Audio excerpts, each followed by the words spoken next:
बार बार माया विस्मृति के गर्त में डालकर बस भोगों में समय नष्ट करती है।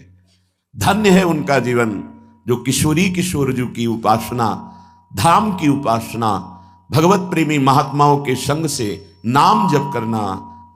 प्रार्थना मान लीजिए, पछताना पड़ेगा यदि नहीं माने। एक एक क्षण नाम जप करते रहो, तुम्हें महासुखी कर देगा। खूब शोधी हुई बात कह रहे हैं। जो नाम से विमुख है, भगवत चरणारविंद का आश्रय नहीं लिए तो कोरा पाखंड, आडंबर, नाटक देखने को मिलता है। सत्य अध्यात्म एक बिंदु भी नहीं है।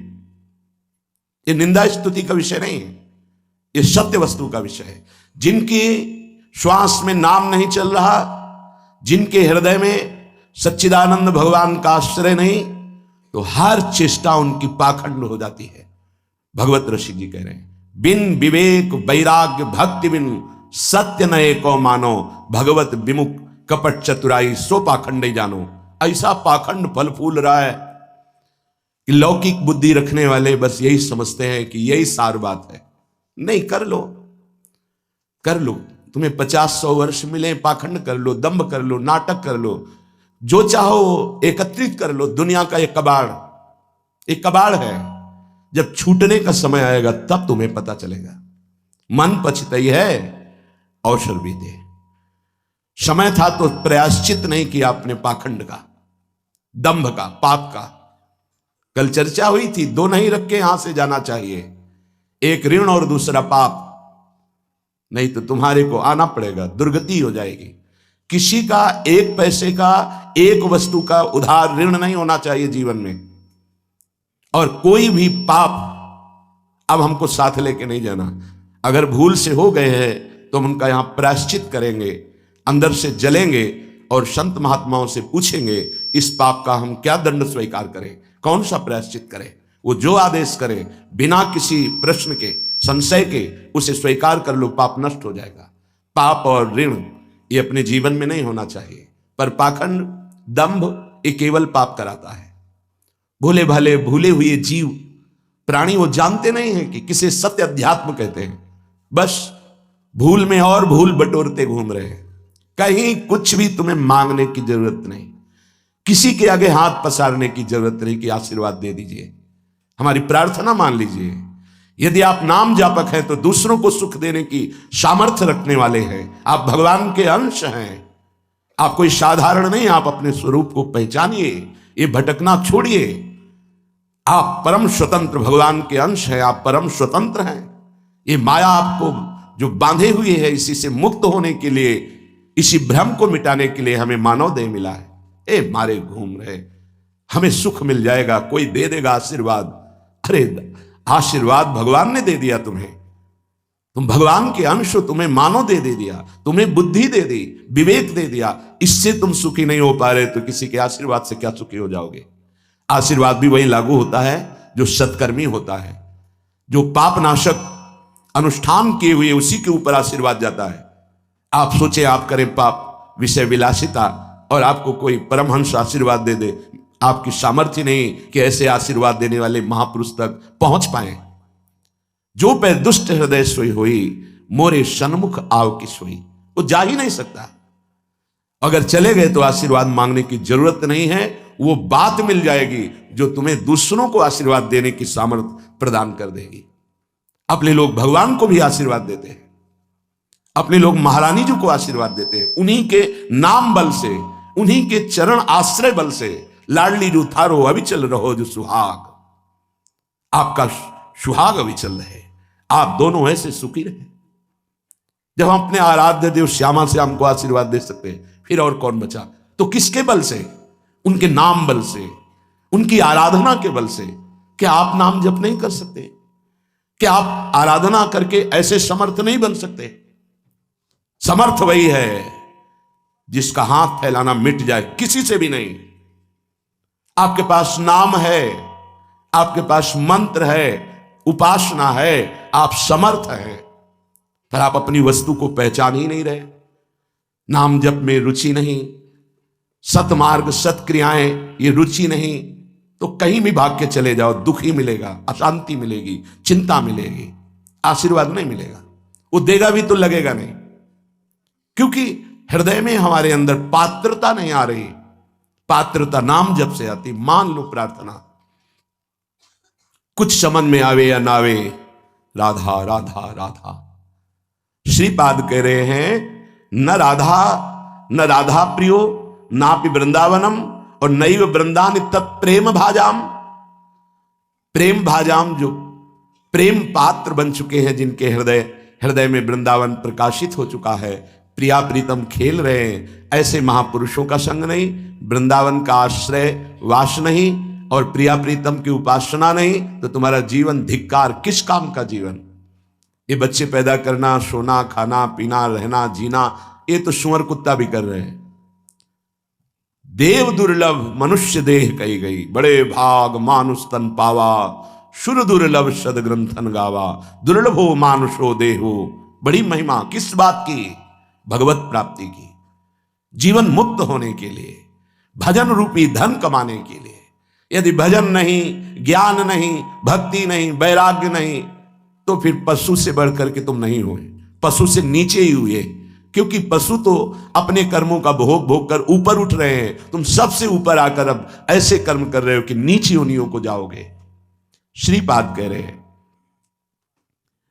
कोई भी आराधना किए बिना प्रभु की सुखी नहीं हो सकता, चाहे वो ब्रह्मा के पद में ही क्यों ना हो। सच्ची मानना, अगर सुख का अनुभव होगा तो भगवत आराधना से। ये बैठ जाए दिमाग में, भोगों में सुख नहीं है। अनंत ब्रह्मांडों में जितने भोग हैं सब माया के द्वारा रचित हैं। अगर वो सुखद भोग लग सकता है तो प्रभु को अर्पित करने के बाद, प्रभु से जुड़ने के बाद, प्रभु की दृष्टि पड़ने के बाद, जैसे ऐसे हम पाते हैं तो अन्न है, लेकिन जब प्रभु को अर्पित करते हैं तो प्रसाद हो जाता है, और प्रसाद पाप का नाश करके हृदय में प्रसन्नता प्रकट करता है। प्रसन्नता ही भगवत आनंद की तरफ आगे बढ़ाती है। समझ में नहीं आ रहा, हम बार बार भटक रहे हैं इन्हीं भोग, इन्हीं सुविधाओं को सुख मान। अगर नाम जप नहीं चल रहा तो समेट लो जितनी सुख सुविधाएं, अंतिम समय हमारी बात याद करना, कुछ तुम्हारे हाथ नहीं लगेगा। अब भी देख लो, कोई 20 का है, कोई 50 का, कोई 40 का, 30 का, इतना समय व्यतीत हो गया, क्या है तुम्हारे पास जो यहां से ले चलोगे? और कौन सी अनुभूति है जिसमें तुम तृप्ति का अनुभव कर रहे हो कि मुझे ये मिला, मैं तृप्त हो गया? कुछ नहीं, जीरो पे जीरो हो। वही वासना, वही मांग, वही चिंता, वही शोक, वही भय, वही कामना। देखो ना, अंदर देखो, संतोष, शांति, निर्भयता, निश्चिंतता, निशोकता, परमानंद एक भी है नहीं, वो बिना भगवत आराधना के नहीं। श्रीपाद कह रहे हैं हिरण्मम राधा नागर चरण मरणे पिनैव विस्मरतु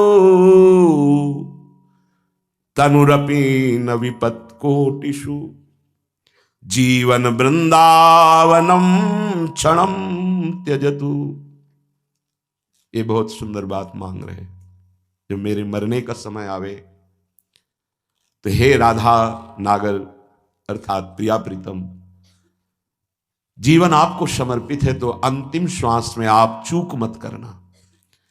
यदि जीते जी मैं आपके योग्य नहीं हुआ, आपने दर्शन नहीं दिए, आप नहीं मिले, चलेगा।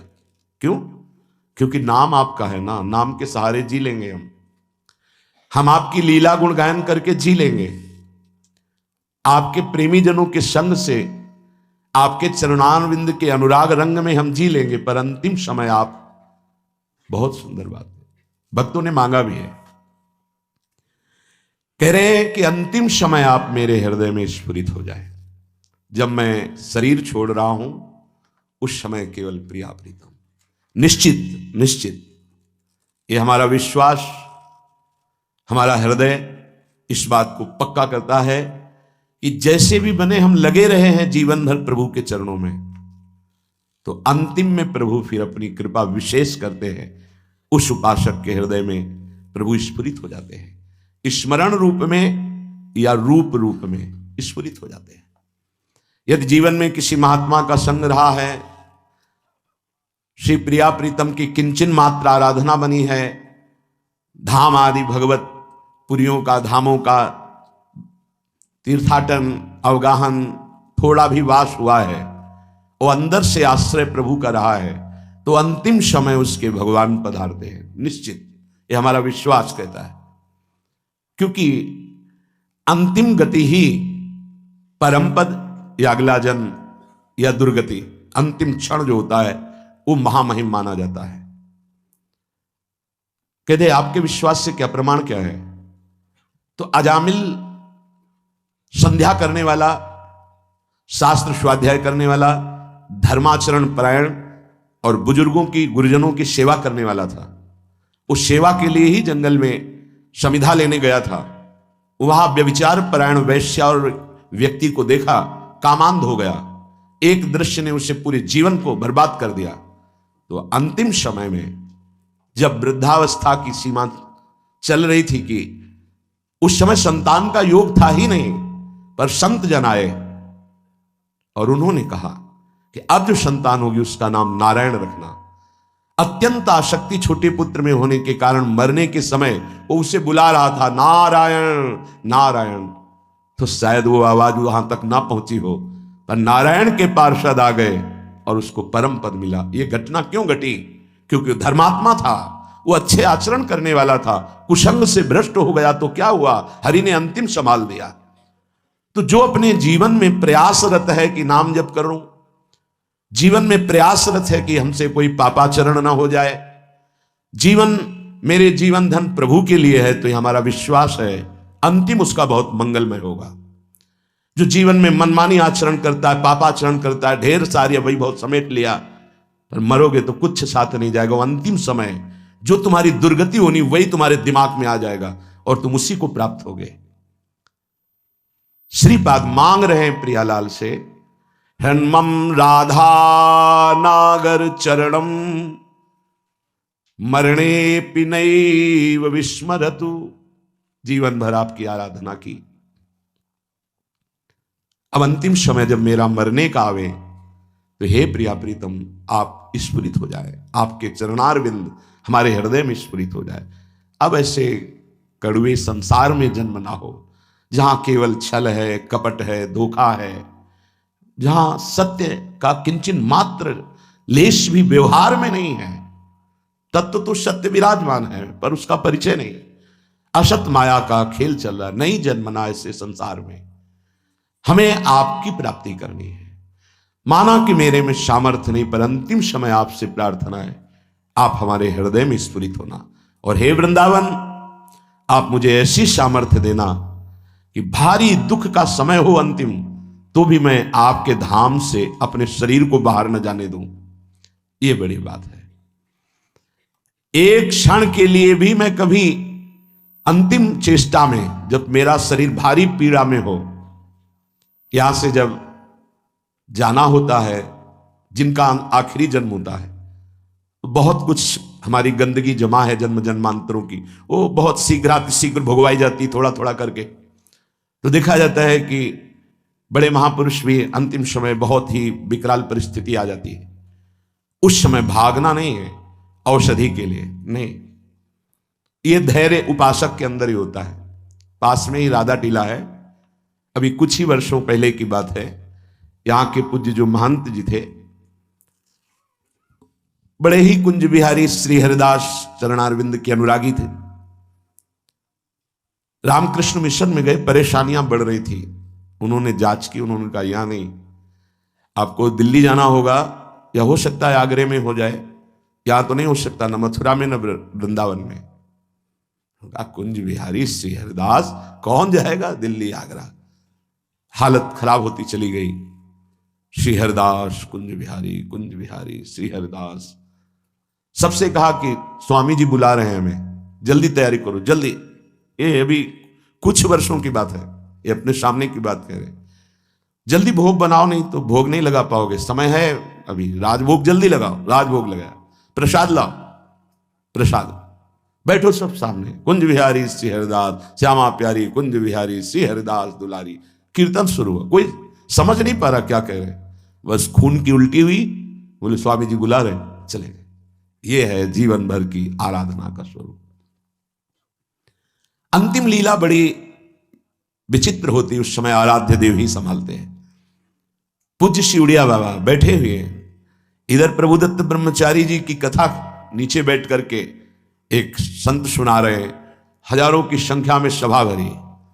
बाबा ने कहा आज यहां स्मशान होगा। अचानक कौन समझ पावे महापुरुषों के, आज यहां स्मशान होगा। आज हम पहले 2 श्लोकों की व्याख्या करते हैं। जिसका जन्म होता है उसकी मृत्यु निश्चित होती है। आत्मस्वरूप जन्मा है, उसकी कभी मृत्यु नहीं होती। धैर्यवान कभी मृत्यु से विचलित नहीं। कोई समझ ही नहीं पा रहा कि बाबा आज बेप्रसंग की चर्चा कैसे कर रहे हैं। अच्छा तो सब सुनो, जो चर्चा हो रही सुनो। प्रभुदत्त ब्रह्मचारी जी की भागवत। ओम शांत बैठ गए। आखिरी ओम बाबा का था। इतने में वहीं आश्रम में रहने वाला एक कुछ विक्षिप्त टाइप का, क्या भगवान दास कुछ ऐसे ही नाम था, वो आया, कहने लगा लाओ हम चवन डुलाएंगे। तो ऐसे अनाधिकारी पुरुष थोड़ी महापुरुषों की सेवा में लग जाते, नहीं तुम हटो। क्योंकि सुलझा हुआ विवेकवान पुरुष ही महापुरुषों की सेवा में। उसको गुस्सा आया, गया तो चारा काटने वाला गड़ासा कहां से कैसे व्यवस्था की था, काल पहले से कंबल में ऐसे छुपा के आया और इतनी रफ्तार से बाबा की चांद पे ऐसे खुले हुए ऐसे मारा 6-6 इंच गड़ासा, और ऐसे फव्वारा जैसे खून कैसे उठते। किसी को समझ में नहीं आया। सामने एक बूढ़ी माई थी, दौड़ के गई, लिपट गई, 5-6 गड़ासे मार चुके थे। अब कोई समझ ही नहीं पाया कि मतलब हो क्या रहा। काल का खेल देखो, वो सब आसपास, मतलब सब ऐसे ही। तत्काल माई ने, बूढ़ी माई ने उसको वश में किया। बूढ़ी माई ने, सब लोग उसको, फिर जो लीला, बाबा को एक इंजेक्शन लगाया गया कि अंतिम समय वो चेतना जागृत।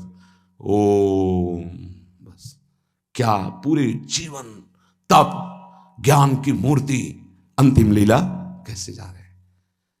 पूरे जीवन मां मां मां पुकारते हुए रामकृष्ण पर, अंतिम गले में कैंसर, विविध प्रकार की पीड़ाएं, ऐसी महाभाव दशा में पूज्य भाई जी अंतिम समय में, जिनका आखिरी जन्म होता है बड़ा।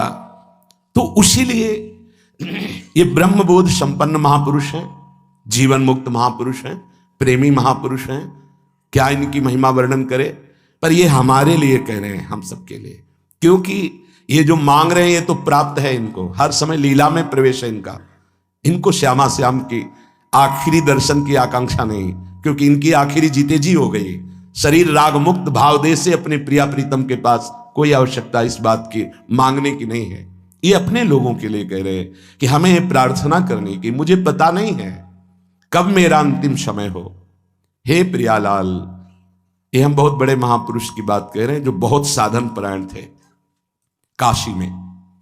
मुझे बहुत आश्चर्य हुआ, ऐसे सब संत महात्मा घेरे हुए हैं, मध्य में वो लेटे हुए हैं। तो उनसे पूछा, स्वामी जी इस समय आपकी गति कहां है। ये चंद्रलोक नहीं, ये तो चंद्रमंडल के अंतर्गत जो चंद्रलोक है, जहां इस सूर्य लोक से भी ऊपर है। सूर्य को क्रॉस कर सके केवल दैवी शक्ति संपन्न जो त्रिगुणातीत हैं, उन महापुरुषों की, जो शुद्ध सात्विक शरीर वाले हैं, वो जो देवलोक का अतिक्रमण करके भी आगे बढ़ते हैं। सबसे ऊपर चंद्रलोक है, सूर्य लोक भी नीचे है शास्त्रीय पद्धति के अनुसार। उन्होंने कहा चंद्रलोक तक मैं समस्त मंडलों का भेदन करके पहुंच गया हूं,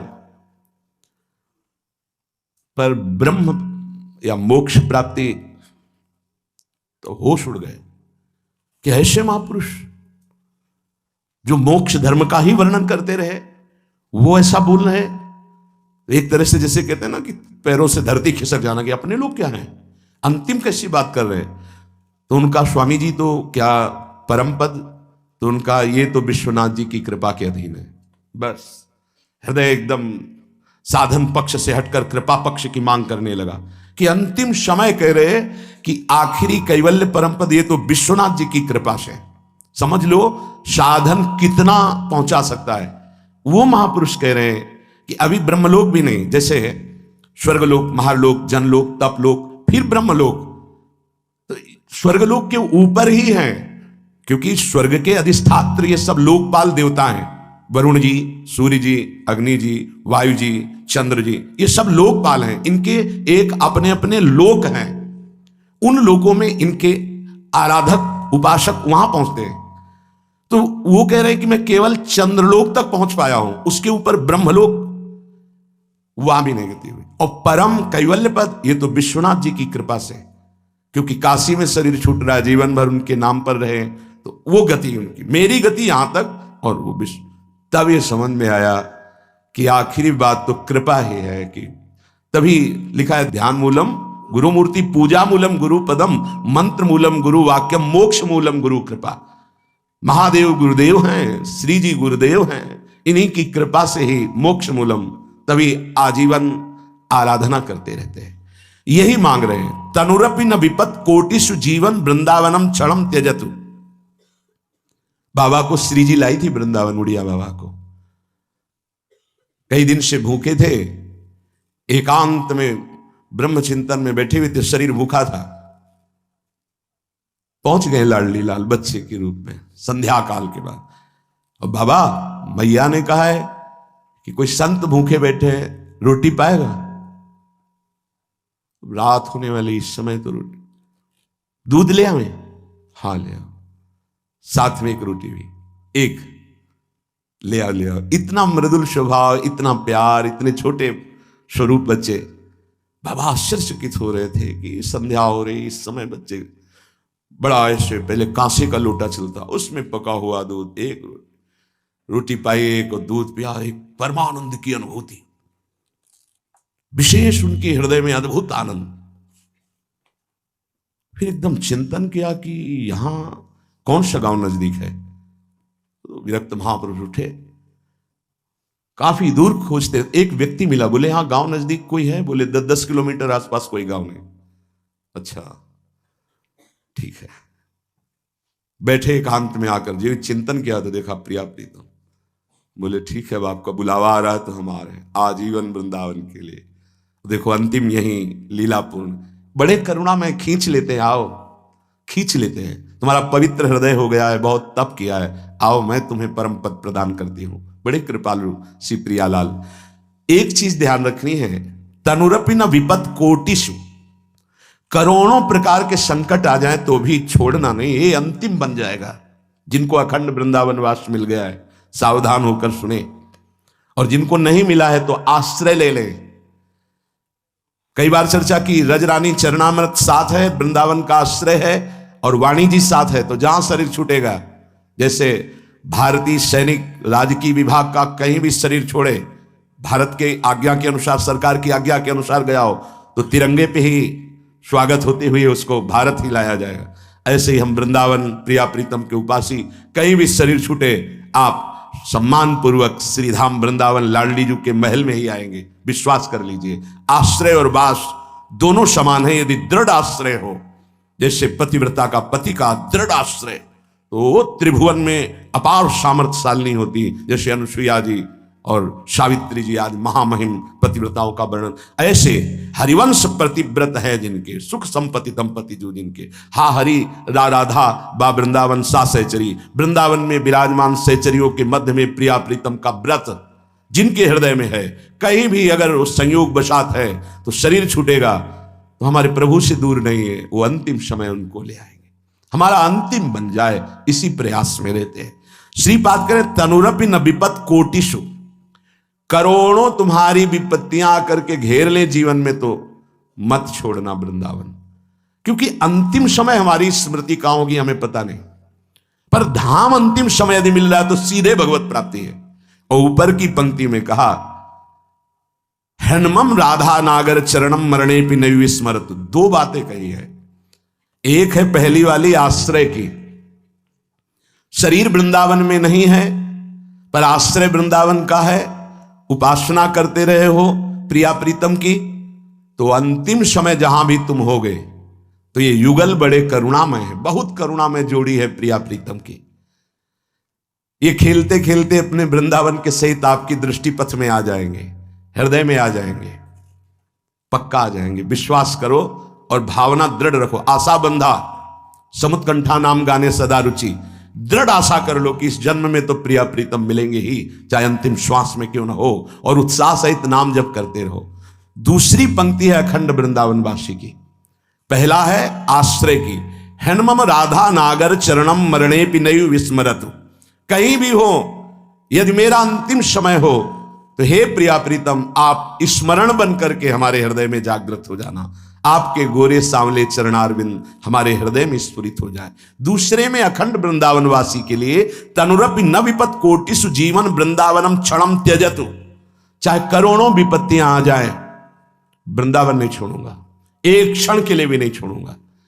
सही मानना, सब विधान उनकी तरफ से बन जाता है। श्रीपाद कहे तनुरपि न विपत कोटिसु जीवनम वृंदावनम क्षणम त्यजतु।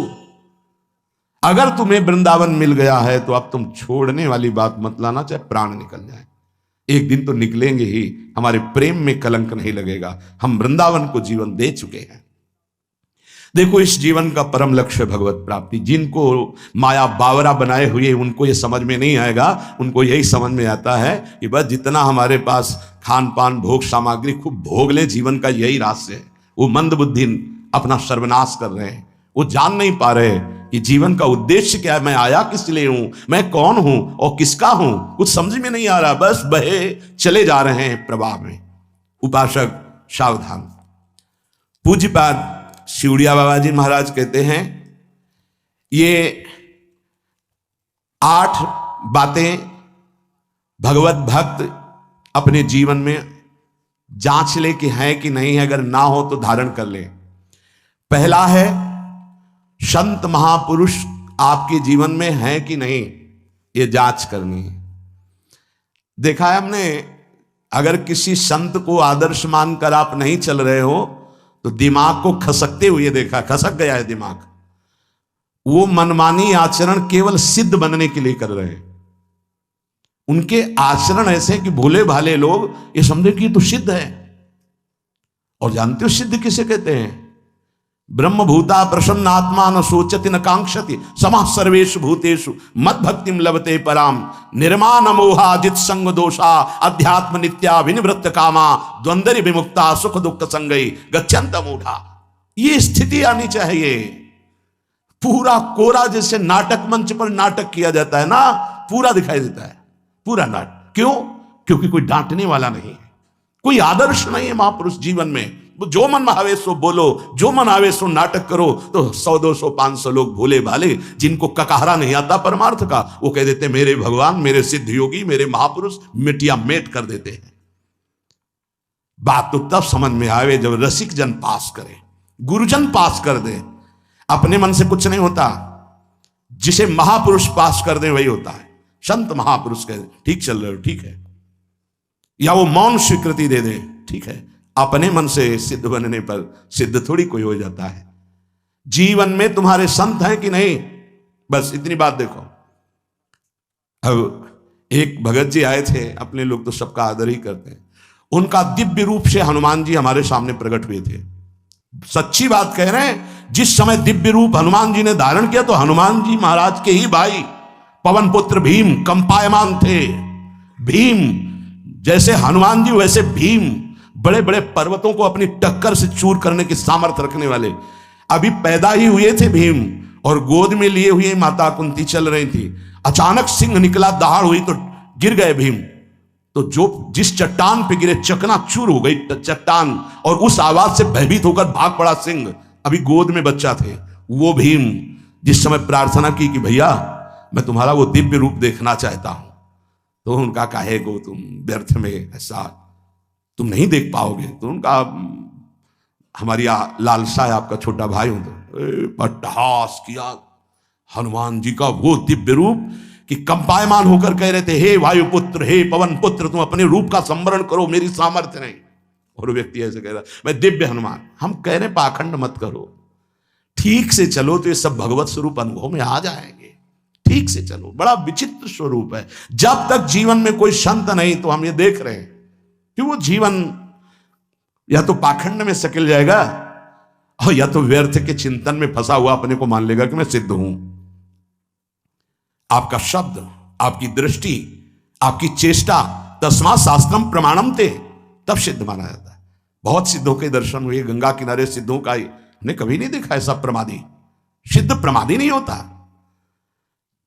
95 वर्ष की आयु पूज्य स्वामी श्री ओंकारानंद सरस्वती जी महाराज 4 बजे एक अपने निज जन से कहते, वो स्वेटर पहना दीजिए।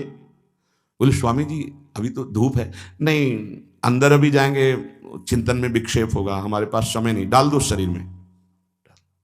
अब इसका एक साधारण शब्द हुआ, इसका प्रभाव इतना पड़ा कि इतनी अवस्था में इतने चिंतन परायण की स्वेटर पहनना है, ये स्मृति बाधा ना पहुंचा पावे, डाल दो शरीर में। कितना सूक्ष्म। बड़े बड़े महापुरुषों को देखा है, अपने ब्रज के प्रेमी जनों को और ब्रह्मबोध संपन्न दोनों महापुरुषों को, किंचन मात्र कहीं भी कोई भी शास्त्र विपरीत शब्द नहीं, 1 सेकंड की चेष्टा नहीं पाई शास्त्र विरुद्ध। और यहां शास्त्र में है ही नहीं, हो वैसे सिद्ध हो रहे हैं। क्यों? क्योंकि जीवन में किसी आदर्श महापुरुष का अंकुश नहीं। अगर किसी संत का भय तुम्हारे जीवन में नहीं है तो ये माया रौन देगी, पक्का समझ लीजिए। कोई महापुरुष तुम्हारे ऊपर अंकुश लगाने वाला हो। तो इसीलिए जो देहाभिमानी जी होते हैं भाग पड़ते हैं, क्योंकि उनकी सिद्धावस्था में वो बाधा पहुंचाएंगे गुरुजन। असली सिद्ध बनो, नाटक नहीं, तो भाग पड़ते हैं। और जो गुरुजनों की शरण में रहता है वो परिपक्व भगवत प्राप्त महात्मा बन जाता है।